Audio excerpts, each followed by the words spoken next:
Welcome back to my channel. ಹೊಸದಾಗಿ channel ನೋಡ್ತಾ ಇದ್ದರೆ ಸಬ್ಸ್ಕ್ರೈಬ್ ಮಾಡಿಕೊಂಡು ಸಪೋರ್ಟ್ ಮಾಡಿ. ಸಚ್ಚಿದಾನಂದ ಸಾಯಿನಾಥ್ಗೆ ನಮಸ್ಕಾರ ಮಾಡುತ್ತಾ ಸಾಯಿನಾಥರ ಅನುಗ್ರಹ ಎಲ್ಲರ ಮೇಲೂ ಇರಲಿ ಅಂತ ವಿಡಿಯೋ ಪ್ರಾರಂಭ ಮಾಡ್ತಾ ಇದ್ದೀನಿ.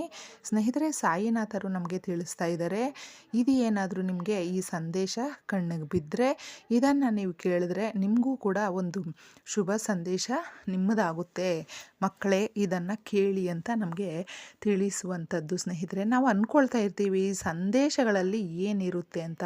ನಿಜವಾಗ್ಲೂ ಆ ಸಂದೇಶಗಳನ್ನು ನಾವು ಕೇಳಿದಾಗ ನಮ್ಮ ತಪ್ಪು, ನಾವು ಮಾಡ್ತಾ ಇರುವಂಥದ್ದು ಅದು ಒಳ್ಳೆಯದೋ ಕೆಟ್ಟದ್ದೋ, ನಾವು ಯಾವ ಥರ ಹೋಗ್ತಾ ಇದ್ದೀವಿ ಅನ್ನೋದು ನಮಗೆ ನಿಜವಾಗ್ಲೂ ಅರ್ಥ ಮಾಡ್ಕೊಳ್ಳೋದಕ್ಕೆ ಈ ಕಥೆಗಳು ತುಂಬ ಹೆಲ್ಪ್ ಆಗುತ್ತೆ ಸ್ನೇಹಿತರೆ. ಇದನ್ನು ನಾವು ಕೂಡ ಫಾಲೋ ಮಾಡಬಹುದು. ಸಾಯಿನಾಥರು ತಿಳಿಸ್ತಾ ಇದ್ದಾರೆ, ಒಬ್ಬ ಏಜ್ ಆದಂಥ ಹಾಗೂ ಏನು ಕಾಣಿಸದೇ ಇರುವಂಥ ಒಬ್ಬ ಕುರುಡ ಅಂತಲೇ ಹೇಳ್ಬಹುದು. ಮಳೆ ಬಂದು ಜೋರು ಮಳೆ ಬಂದು ನಿಂತಿರುತ್ತೆ. ಆ ಮಳೆ ಬಂದಾಗ ಒಂದು ಮರದ ಹತ್ತಿರ ಪಾಪ ವಾಸ ಮಾಡ್ತಾ ಇರಬೇಕಾದ್ರೆ ಯಾರೋ ಒಬ್ಬರು ಕಾರಲ್ಲಿ ಬರ್ತಾರೆ. ಆ ಹುಡುಗ ಏನು ದೊಡ್ಡ ವಯಸ್ಸು ಇರೋದಿಲ್ಲ. ನೋಡಿಬಿಟ್ಟು, ತಾತ ಯಾಕೆ ಇಲ್ಲಿ ನಿಂತಿದ್ದೀರಾ ನೀವು, ಏನಾಯಿತು ಅಂತ ಕೇಳಿದಾಗ, ಮಗು ನನಗೆ ಕಣ್ಣು ಕಾಣಿಸೋದಿಲ್ಲ ಅಂತ ಹೇಳ್ತಾನೆ. ಮುಟ್ಟಿ ನೋಡಿದ್ರೆ ತುಂಬ ಜ್ವರ ಬಂದಿರುತ್ತೆ. ಆಗ ತಾತ ಬನ್ನಿ ಬನ್ನಿ ನಮ್ಮ ಮನೆಗೆ ಹೋಗೋಣ ಅಂತಂದ್ಬಿಟ್ಟು ತುಂಬ ಬಲವಂತ ಮಾಡಿ ಮನೆಗೆ ಕರ್ಕೊಂಡು ಬರ್ತಾನೆ. ಆ ತಾತನಿಗೆ ಹಿಂಜರಿಕೆ, ಭಯ, ಅವಮಾನ ಮಾಡಿಸ್ಕೊಂಡು ಇಷ್ಟೂ ವರ್ಷಗಳು ಕಾಲ ಕಳೆದುಬಿಟ್ಟಿದ್ದೀನಿ. ಈಗ ಪಾಪ ಈ ಮಗುಗೆ ಗೊತ್ತೇ ಇರೋದಿಲ್ಲ, ಈ ಪ್ರಪಂಚ ಜ್ಞಾನ ಅಷ್ಟೊಂದು ಗೊತ್ತಿಲ್ಲ, ಆದರೆ ಕರ್ಕೊಂಡು ಬಂದಿದ್ದಾನೆ ಅಂತಂದ್ಬಿಟ್ಟು ಮನೆಯ ಹೊರಗೇನೆ ನಿಂತ್ಕೊಂಡಿರ್ತಾನೆ. ಅವರ ತಂದೆ ತಾಯಿಗೆ ತಿಳಿಸೋಣ ಅಂತಂದ್ಬಿಟ್ಟು ಆ ಹುಡುಗ ಹೋಗ್ಬಿಟ್ಟು, ಅಮ್ಮ ಅಮ್ಮ ಬನ್ನಿ ತಾತನ ಮಾತಾಡಿಸಿ ಅಂತ ಕರೆಯೋದು. ಯಾರಪ್ಪ, ಯಾವ ತಾತ ಅಂತಂದಾಗ ಬಂದು ನೋಡಿದ್ರೆ ಅಲ್ಲಿ ಇರೋದಿಲ್ಲ ಆ ತಾತ, ಮತ್ತೆ ಹೊರಟು ಬಿಟ್ಟಿರ್ತಾರೆ. ಆಗ ಹೇಳ್ತಾನೆ, ತುಂಬ ಹಠ ಮಾಡ್ತಾನೆ, ನಾನು ಬಂದು ಕರ್ಕೊಂಡು ಬರ್ತೀನಿ ಆ ಜಾಗಕ್ಕೆ ಬಾಮ್ಮ ಅಂತಂದ್ಬಿಟ್ಟು ಅವರಮ್ಮನ ಕರ್ಕೊಂಡೋಗಿ ಅಲ್ಲಿ ನೋಡಿದಾಗ ಆ ತಾತ ಅಲ್ಲೇ ಇರ್ತಾರೆ. ಕಂಬಳಿ ತಗೊಂಡು ಊಟ ತಗೊಂಡೋಗಿರ್ತಾರೆ. ತುಂಬ ಜ್ವರ ಇರುತ್ತೆ. ಆಗ ಟ್ಯಾಬ್ಲೆಟ್ ಕೊಟ್ಟು ಒಂದು ಸ್ವಲ್ಪ ಊಟವನ್ನು ಕೊಟ್ಟು, ತಾತ ಈ ಕಂಬಳಿಯನ್ನು ತಗೊಳ್ಳಿ, ನಿಮಗೆ ಈ ಮೆಡಿಸನ್ ಕೊಟ್ಟಿದ್ದೀನಿ, ನಿಮಗೇನಾದರೂ ತುಂಬ ಜ್ವರ ಇದೆ, ಏನಾದರೂ ಮೇಲಾಗಲಿಲ್ಲ ಅಂದ್ರೂ ನಾಳೆ ಬೆಳಗ್ಗೆ ನೀವು ಬನ್ನಿ ನಮ್ಮ ಮನೆಗೆ ಅಂತಂದ್ಬಿಟ್ಟು ಹೇಳ್ಬಿಟ್ಟು ಮಗನ ಕರ್ಕೊಂಡು ಹೊರಟೋಗ್ತಾಳೆ. ಆದರೆ ಆ ತಾತನಿಗೆ ತುಂಬ ಸ್ವಾಭಿಮಾನ, ತುಂಬ ಜ್ವರ ಇರೋದ್ರಿಂದ ಅಲ್ಲಿ ಮಲ್ಕೊಂಡು ಬಿಟ್ಟಿರ್ತಾನೆ. ಕಂಬಳಿ ಕೂಡ ಯಾರೋ ಎತ್ಕೊಂಡು ಬಿಟ್ಟಿರ್ತಾರೆ. ಮಾರನೇ ದಿನ ಅವ್ರ ತಂದೆನ ಕರ್ಕೊಂಡು ಬಂದು ಆ ತಾತನ, ನೀವು ಏನೇ ಮಾಡಿದ್ರೂ ಪರವಾಗಿಲ್ಲ ಅಪ್ಪ, ನಮ್ಮ ಮನೆಗೆ ಕರ್ಕೊಂಡು ಬನ್ನಿ ಅಂತ. ಅಂದರೆ ಅವ್ರ ತಾತನ ಜೊತೆ ತುಂಬ ಅಟ್ಯಾಚ್ಮೆಂಟ್ ಇರುತ್ತೆ. ಅವ್ರ ತಾತ ತೀರೋಗಿ ಒಂದು 2-3 ತಿಂಗಳಾಗಿರುತ್ತೆ ಅಷ್ಟೇ. ಆಗ ಕರ್ಕೊಂಡು ಏನೋ ಒಂದು ಹೇಳಿ ಕರ್ಕೊಂಡು ಬರ್ತಾರೆ. ಆ ತಾಯಿ ಊಟ ಕೊಟ್ಟು ಸ್ವಲ್ಪ ಸಮಯ ಆದಮೇಲೆ, ನಿಮಗೆ ಯಾವ ರೀತಿ ಕಣ್ಣು ಕಾಣಿಸ್ತಾ ಇಲ್ಲ, ಏನು ನಿಮ್ಮ ಜೀವನದಲ್ಲಿ ನಡೆದಿದೆ ಹೇಳಿ, ನೀವು ನಮ್ಮ ತಂದೆ ಥರ ಅಂತಂದ್ಬಿಟ್ಟು ಕೇಳಿದಾಗ ಕಣ್ಣೀರು ಹಾಕ್ಕೊಳ್ತಾರೆ. ನಿಮ್ಗೆ ಇಷ್ಟ ಇದ್ದರೆ ಹೇಳಿ, ಇಲ್ಲಾಂದರೆ ಪರವಾಗಿಲ್ಲ ಅಂತಂದ್ಬಿಟ್ಟು ಹೇಳಿದಾಗ, ನನ್ನ ಹೆಂಡ್ತಿ ಸುಮಾ ಅಂತ ಪ್ರಾರಂಭ ಮಾಡ್ತಾರೆ.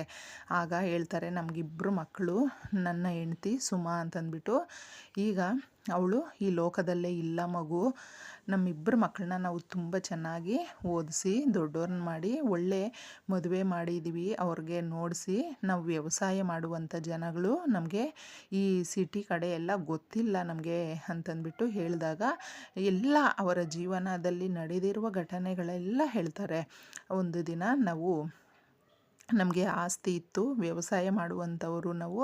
ನನ್ನ ಹೆಂಡ್ತಿ ಹೆಸರಲ್ಲಿ ಹಾಗೆ ಒಂದು 2-3 ಎಕರೆ ಜಮೀನು ಹಂಗೆ ಇದೆ. ಇನ್ನು ನನ್ನ ಹೆಸರಲ್ಲಿ ಇರುವಂಥ ವ್ಯವಸಾಯದ ಭೂಮಿಯನ್ನು ನನ್ನ ಮಕ್ಕಳಿಬ್ಬರು ಹಂಚ್ಕೊಂಡ್ಬಿಟ್ಟು ಈಗ ನಮ್ಮನ್ನು, ಅಂದರೆ ನನ್ನನ್ನು, ನನ್ನ ಹೆಂಡ್ತಿಯನ್ನು ಮನೆ ಕೆಲಸವರ ರೀತಿ ಅವ್ರು ನೋಡ್ಕೊಳ್ತಾ ಇದ್ರು. ಒಂದು ದಿನ ನಾವು ದೇವಸ್ಥಾನಕ್ಕೆ, ನಾವು ತುಂಬ ಸಾಯಿನಾಥರ ಭಕ್ತರಾಗಿರೋದ್ರಿಂದ ದೇವಾಲಯಕ್ಕೆ ಹೋಗಿ ಬರೋಣ ಅಂತಂದ್ಬಿಟ್ಟು ಬರುವಾಗ ನಮಗೆ ಈ ಥರ, ಅಂದರೆ ಆಕ್ಸಿಡೆಂಟ್ ಆಗಿಬಿಡ್ತು.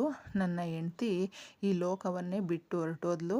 ನನ್ನ ಕಣ್ಣಿಗೆ ಏಟಾಗಿರೋದ್ರಿಂದ, ಆ ಪಟ್ಟಿಯನ್ನು ಕಟ್ಟಿರೋದ್ರಿಂದ ಕೊನೆಯದಾಗಿ ನನ್ನ ಹೆಂಡ್ತಿಯನ್ನು ಕೂಡ ನಾನು ನೋಡ್ಕೊಳ್ಳೋದಕ್ಕಾಗಲಿಲ್ಲಮ್ಮ ಅದಕ್ಕೆ ನನ್ನ ಮಕ್ಕಳು ನಮ್ಮ ಮಕ್ಕಳು ಸೊಸೆಯಂದರು ಸರಿಯಾಗಿ ನೋಡ್ಕೊಳ್ಳಲಿಲ್ಲ, ಅವಮಾನ ಮಾಡ್ತಾಯಿದ್ರು. ಅದಕ್ಕೆ ನಾನು ರೋಡಲ್ಲಾದರೂ ಇದ್ಬಿಡೋಣ, ಇವರ ಜೊತೆ ಬೇಡ ಅಂತ ನಾನು ಹೊರಗಡೆ ಬಂದುಬಿಟ್ಟೆ. ಆಮೇಲೆ ನಡೆದಿರುವ ಘಟನೆ ನಿಮಗೆಲ್ಲ ಗೊತ್ತಿರುವಂಥದ್ದು ಅಂತ ಹೇಳಿದಾಗ ಕಣ್ಣೀರು ಹಾಕ್ಕೊಂಡು ಸರಿ ಇರಲಿ ಬಿಡಿ, ನಡೆದಿರೋದು ನಡೆದೋಯ್ತು ಅಂತಂದ್ಬಿಟ್ಟು ಸಮಾಧಾನ ಮಾಡಿ, ಆಮೇಲೆ ಅವರ ಯಜಮಾನರು ಕೂಡ ಡಾಕ್ಟ್ರಾಗಿರ್ತಾರೆ. ಅವರು ಇವ್ರಿಗೆ ಮೈಗೆ ಹುಷಾರಿಲ್ಲ ಅಂತ ಟ್ರೀಟ್ಮೆಂಟ್ ಕೊಟ್ಟಾಗ ಅವ್ರು ಸ್ವಲ್ಪ ಚೇತರಿಕೆ ಆದಮೇಲೆ ನಿಮಗೆ ಒಂದು ಶುಭ ಸುದ್ದಿ ಇದೆ, ಅಪ್ಪ ಅಂತಲೇ ಕರೀತಾನೆ ನಮ್ಮ ತಂದೆಯ ಥರ ನೀವು ಅಂತಂದ್ಬಿಟ್ಟು ನಮ್ಮ ಹಾಸ್ಪಿಟ್ಲಲ್ಲಿ ಈಗ ನಿಮಗೆ ಹೈ ಹಾಸ್ಪಿಟಲ್ನಿಂದ ಒಬ್ಬರು ಸ್ಪೆಷಲಿಸ್ಟ್ ಬರ್ತಾ ಇದ್ದಾರೆ, ಚೆಕಪ್ ಮಾಡ್ತಾರೆ, ಅದು ಏನಾಗಿದೆ ಅಂತ ತಿಳಿಸ್ಕೊಡ್ತಾರೆ ಬನ್ನಿ ಅಂತ ಕರ್ಕೊಂಡೋದಾಗ ಅವ್ರಿಗೆ, ಏಕೆಂದರೆ ಆಕ್ಸಿಡೆಂಟಲ್ ಆಗಿರೋದ್ರಿಂದ ಹುಟ್ಟಿನಿಂದ ಆಗಿದ್ದರೆ ಅದು ಹೇಳೋದಕ್ಕೆ ಬರೋದಿಲ್ಲ, ಆದರೆ ಆಕ್ಸಿಡೆಂಟಲ್ ಆಗಿರೋದ್ರಿಂದ ಬರುವ ಚಾನ್ಸಸ್ ಇರುತ್ತೆ ಬನ್ನಿ ಅಂತ ಹೇಳಿದಾಗ ಕರ್ಕೊಂಡು ಹೋಗ್ತಾರೆ. ಹಾಸ್ಪಿಟ್ಲಲ್ಲಿ ತೋರಿಸಿ ಎಲ್ಲ ಚೆನ್ನಾಗಾಗುತ್ತೆ, ಅವ್ರಿಗೆ ಕಣ್ಣು ಕೂಡ ಕಾಣಿಸುತ್ತೆ. ಆ ಕೃತಜ್ಞತಾ ಭಾವವನ್ನು ಯಾವ ಥರ ತಿಳಿಸ್ಕೊಡೋದು, ನನ್ನವರೇ ನನ್ನನ್ನು ಹೊರಗಡೆ ಹಾಕ್ಬಿಟ್ರು, ಆದರೆ ನೀವಿಬ್ಬರು ನನ್ನನ್ನು ನನ್ನ ಮಕ್ಕಳಿಗಿಂತ ಹೆಚ್ಚಾಗಿ ನೋಡ್ಕೊಂಡ್ರಿ, ಈಗ ನನ್ನ ಚೀಲ ಎತ್ಕೊಡು ಮಗು ಅಂತ ಎತ್ಕೊಟ್ಟಾಗ ಅದರಲ್ಲಿ ಪೇಪರ್ಸ್ ಇರುತ್ತೆ, ಅದನ್ನು ತಗೊಟ್ಟು ನನ್ನ ಪ್ರೀತಿಯಿಂದ ನಾನು ನಿಮಗೆ ಕಾಣಿಕೆ ಅಂತ ಕೊಡ್ತಾಯಿದ್ದೀನಿ ಮಗು, ನನ್ನ ಮಗನು ಅಂತಂದ್ಬಿಟ್ಟು ಇದನ್ನು ನೀನು ತಗೋ ಅಂತ ಹೇಳಿದಾಗ ಅವ್ರು ಒಪ್ಕೊಳ್ಳೋದಿಲ್ಲ. ನಾನು ಯಾವುದೇ ಒಂದು ನಿಮ್ಮ ಕಡೆಯಿಂದ ಆಸೆ ಪಟ್ಟಿಲ್ಲ, ನಾನು ನಮ್ಮ ತಂದೆ ಅಂತಲೇ ನೋಡಿದೆ ಅಂತ ಇಬ್ಬರು ಹೇಳ್ತಾರೆ. ಇಲ್ಲ ಮಗು, ನೀವು ನನ್ನ ಮಕ್ಕಳು ಅಂತ ನಾನು ನನ್ನ ಪ್ರೀತಿಯಿಂದ ಕೊಡ್ತಾಯಿದ್ದೀನಿ ಅಂತ, ಆದರೂ ಅವ್ರು ಒಪ್ಕೊಳ್ಳೋದಿಲ್ಲ. ಸರಿ ನಿಮ್ಮ ಇಚ್ಛೆಯಂತೆ ನೀವು ನಿಮಗೇನಾದರೂ ಅನ್ನಿಸ್ತಾ ಇದ್ದರೆ ಮಾಡಿ ಅಂತ ಹೇಳಿದಾಗ ನನಗೆ ಕಣ್ಣು ಈ ಥರ ಆಯಿತು, ಕುರುಡನಾದಾಗ ನಾನು ಬೀದಿಯೆಲ್ಲ ಹಲ್ದಿದ್ದೀನಿ, ಒಳ್ಳೆ ನಾಯಿ ಥರ ನನ್ನನ್ನು ಟ್ರೀಟ್ ಮಾಡಿದ್ದಾರೆ, ಆ ಥರ ಯಾರಿಗೂ ಆಗಬಾರ್ದು, ಕಣ್ಣಿನ ಆಸ್ಪತ್ರೆ ಕಟ್ಟಿಸೋಣ ಅಂತಂದ್ಬಿಟ್ಟು ಹೇಳಿದಾಗ ಆ ಜಮೀನು ತುಂಬ ಬೆಲೆ ಬಾಳುವಂಥದ್ದಾಗಿರುತ್ತೆ. ಅಲ್ಲಿ ಅವರ ಹೆಂಡತಿಯ ಹೆಸರಲ್ಲಿ ಹಾಸ್ಪಿಟ್ಲನ್ನು ಕಟ್ಟಿಸ್ತಾರೆ. ಅಲ್ಲಿ ಹಾಸ್ಪಿಟ್ಲಲ್ಲಿ ಇವರು MD ಆಗಿರ್ತಾರೆ ಸ್ನೇಹಿತರೆ. ಆಗ ಅಲ್ಲೇ ಡಾಕ್ಟ್ರ್ ಆಗಿರ್ತಾರೆ, ಅಂದರೆ ಇವ್ರನ್ನ ನೋಡ್ಕೊಳ್ತಾ ಇರುವಂಥವನು. ಒಂದು ದಿನ ಆಕ್ಸಿಡೆಂಟ್ ಆಗಿ ಕಾಲು ತುಂಬ ಏಟಾಗಿರುತ್ತೆ, ಇನ್ನೇನು ಅದು ಇನ್ಫೆಕ್ಷನ್ ಆಗಿ ಆಪ್ರೇಷನ್ ಮಾಡಲೇಬೇಕು, ಇಲ್ಲಾಂದರೆ ಕಾಲನ್ನು ತೆಗೆಯುವ ಮಟ್ಟಕ್ಕೆ ಬಂದಾಗ ಡಾಕ್ಟ್ರನ್ನ ಕರೀರಿ ಅಂತಂದ್ಬಿಟ್ಟು ರಿಕ್ವೆಸ್ಟ್ ಮಾಡ್ಕೊಳ್ತಾರೆ ಒಬ್ಬರು ದಂಪತಿಗಳು ಬಂದು. ಆಗ ಏನು ಮಾಡಿದ್ರು, ಡಾಕ್ಟ್ರ್ ಇನ್ನೊಂದು ಹಾಸ್ಪಿಟ್ಲಿಗೆ ಹೋಗಿದ್ದಾರೆ, ಅವ್ರು ಬರೋದಕ್ಕಾಗೋದಿಲ್ಲ, ನಾವು ಹೇಳಿದ್ರೆ ನಮಗೆ ಬೈತಾರೆ, ನೀವೇ ಹೋಗಿ ಬೇಕಂದರೆ MD ಹತ್ರ ಮಾತಾಡಿ ಅಂತ ಕೇಳಿದಾಗ MD ಒಂದು ಮೀಟಿಂಗಲ್ಲಿ ಇರ್ತಾರೆ. ಅವರ ರಿಕ್ವೆಸ್ಟಿಂದ ಏನಾದರೂ ಆಗುತ್ತೆ ಅಂತಂದ್ಬಿಟ್ಟು ಬೇಗ ಓಡೋದ್ರೆ ಅವ್ರಿಗೆ ಒಂದು ಶಾಕ್ ಇರುತ್ತೆ. ಅಂದರೆ ಅಲ್ಲಿ ತಂದೆ ಇರ್ತಾನೆ ಸ್ನೇಹಿತರೆ. ನಮ್ಮ ತಂದೆ ಈ ಹಾಸ್ಪಿಟ್ಲ್ ಚೇರ್ಮನ್ನ ಅಂತಂದ್ಬಿಟ್ಟು ನೋಡಿಬಿಟ್ಟು ಆಶ್ಚರ್ಯ ಪಟ್ಕೊಂಡು ನಡೆದಿರೋದ ಎಲ್ಲ ಹೇಳ್ತಾರೆ. ಅಪ್ಪ ನಮ್ಮನ್ನ ಕ್ಷಮಿಸ್ಬಿಡಿ, ನಮ್ಮ ಮಗ ಇಲ್ಲಿ ಆಕ್ಸಿಡೆಂಟಲ್ಲಿ ಈ ಥರ ಆಗಿರೋದು ಅಂತಂದ್ಬಿಟ್ಟು ಡಾಕ್ಟ್ರನ್ನ ಕರೆಸ್ಬಿಟ್ಟು, ಅಂದರೆ ಅವ್ರ ಮಗ ಸಾಕಿರುವ ಮಗ ಇರ್ತಾನಲ್ವ, ಅವ್ರನ್ನ ಕರೆಸ್ಬಿಟ್ಟು ಆಪ್ರೇಷನ್ ಎಲ್ಲ ಮಾಡಿಸಿ ಅದು ಸಕ್ಸಸ್ ಆಗುತ್ತೆ. ಆಗ ಹೇಳ್ತಾರೆ, ಇವರೇ ಅಪ್ಪ ನನ್ನ ಎತ್ತ ಮಕ್ಕಳು ಅಂತಂದ್ಬಿಟ್ಟು ಕಾಲಿಗೆ ಬಿದ್ದು ಕ್ಷಮೆ ಕೇಳಿ, ಇಷ್ಟೆಲ್ಲ ನಮಗೆ ಕೆಲಸ ಎಲ್ಲ ಹೋಯಿತು, ನಾವು ನಿಮ್ಮನ್ನು ಆಚೆಗೆ ಹಾಕಿದ ಮೇಲೆ ನಮ್ಮ ಪರಿಸ್ಥಿತಿ ತುಂಬ ಹೀನಾಯವಾಗಿ ಆಗಿಬಿಡ್ತು. ಈಗ ನಮ್ಮ ಮಗ ಕೂಡ ಈ ಥರ ಆಗಿದ್ದಾನೆ, ನಮ್ಮ ತಪ್ಪಿನ ಅರಿವು ನಮಗಾಗಿದೆ ಅಪ್ಪ, ದಯವಿಟ್ಟು ನಮ್ಮನ್ನು ಕ್ಷಮಿಸಿ ಬನ್ನಿ ಅಂತ ಕೇಳ್ತಾರೆ. ಆದರೆ ನೋಡಿ, ಅವ್ರ ತಂದೆನ ಕುರುಡ ಅಂತಂದ್ಬಿಟ್ಟು ಸರಿಯಾಗಿ ನಡೆಸ್ಕೊಳ್ದೆ ಮನೆಯಿಂದ ಹೊರಗಾಕಿ ಅವ್ರನ್ನ ಎಷ್ಟು ಕಷ್ಟಪಡಿಸಿರ್ತಾರೆ. ಈಗ ಅವ್ರ ಮಗನಿಗೂ ಕೂಡ ಆ ಥರ ಆಗಿಬಿಟ್ಟು ಮತ್ತೆ ಅವ್ರ ತಂದೆಯ ಕಾಲತ್ರನೇ ಬಂದು ಬೀಳುವ ಸ್ಥಿತಿ ಬಂದಿರುತ್ತೆ. ಅಂದರೆ ನಾವು ಒಳ್ಳೆಯದು ಮಾಡಿದ್ರೆ ಒಳ್ಳೆಯದಾಗುತ್ತೆ, ಕೆಟ್ಟದ್ದು ಮಾಡಿದ್ರೆ ಕೆಟ್ಟದ್ದೇ ಆಗುತ್ತೆ ಅನ್ನೋದು ಇದರ ಸಂದೇಶ ಆಗಿರುತ್ತೆ ಸ್ನೇಹಿತರೆ. ಆದರೆ ನಾನು ನಿಮ್ಮನ್ನು ಕ್ಷಮಿಸಿದ್ದೀನಿ ತಂದೆಯಾಗಿ, ಆದರೆ ಯಾವತ್ತೂ ನಾನು ನಿಮ್ಮ ಜೊತೆ ಇರೋದಕ್ಕೆ ಸಾಧ್ಯವೇ ಇಲ್ಲ. ನನ್ನ ಮಗ, ನನ್ನ ಸೊಸೆ, ನನ್ನ ಮೊಮ್ಮಗ ಇಲ್ಲಿದ್ದಾರೆ ಅಂತಂದ್ಬಿಟ್ಟು ಇವ್ರಿಗೆ ಕಷ್ಟದ ಕಾಲದಲ್ಲಿ ಯಾರಾಗಿರ್ತಾರೆ ನೋಡಿ ಅವ್ರ ಜೊತೆನೇ ಇರ್ತಾರೆ ಸ್ನೇಹಿತರೆ. ಅದು ನಿಜ ಕೂಡ. ಆ ಥರ ಯಾವಾಗಲೂ ಅಷ್ಟೇ ಒಂದು ದೈವ ಭಕ್ತಿ ಅನ್ನೋದು ಅಪಾರವಾಗಿರುತ್ತೆ ಆ ತಂದೆಗೆ. ಆ ತಂದೆ ಯಾವಾಗಲೂ ನಂಬುತ್ತಿರುವಂಥ ಸಾಯಿನಾಥರು ಎಷ್ಟು ಒಳ್ಳೆಯ ಮಾರ್ಗವನ್ನು ನೋಡಿಸಿದ್ರು ನೋಡಿ. ಅದೇ ಥರ ಸ್ನೇಹಿತರೆ ನಮಗೂ ಕೂಡ ಕಷ್ಟಗಳು ಅನ್ನೋದು ಬರುತ್ತೆ, ಆದರೆ ನಾವು ಚೆನ್ನಾಗಿ ಎಲ್ಲರ ಹತ್ರನೂ ನಡೆಸ್ಕೊಂಡಿದ್ರೆ ನಮಗೂ ಕೂಡ ಯಾವುದೋ ಒಂದು ರೂಪದಲ್ಲಿ ಆ ತಂದೆ ಆಸರೆ ಆಗ್ತಾರೆ ಅನ್ನುವ ಒಂದು ಈ ಸಾರಾಂಶ ಇದಾಗಿರುತ್ತೆ.